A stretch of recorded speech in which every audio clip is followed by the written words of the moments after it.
Hello guys! Kamusta kayong lahat dyan?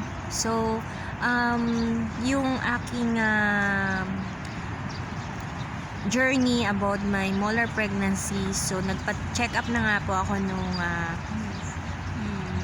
February 26. So, from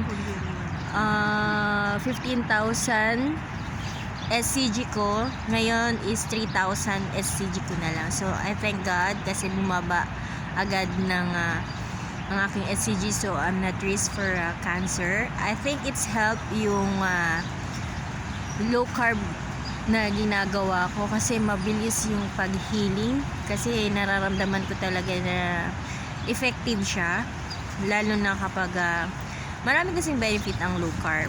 So, kapag ang boss ng ating katawan ay si insulin, siya yung nagdi-distribute ng mga minerals and vitamins sa ating mga organs. So, kapag tumaas kasi yung sugar natin, nag-spike, so, na-storage siya dun sa mga muscle natin, kaya nagkakaroon ng mga fats like yung ating legs or tummy.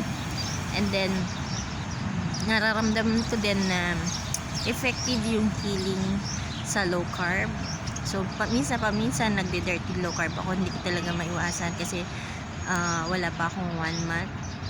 Pero, I try my best kasi alam ko na yung mga food na high carbs and low carbs. So, it helps for me. Yung kung napapansin nyo po yung matagal na pong naglo-low carb, like nila mommy, nila dad, kahit matatanda na sila, na nalaman nila yung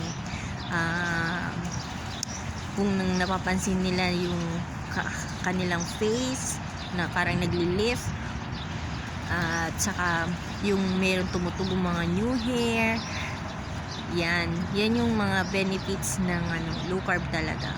Kung mapapansin nyo, then double check nyo yung CBC nyo, is A1Z, para lahat gumagaling for healing, kasi like cholesterol. So, pag mataas yung sugar natin, tataas yung cholesterol, yung mga uric acid, kasi lahat po siya is inflammation. So, I'm thankful na I'm pressing for healing. So, continuous ko lang yung aking low carb. So, thank you guys, and please like and share, and I wish you all blessed and safe, and I wish you all healthy and wealthy, and also happy and free for suffering. Namaste.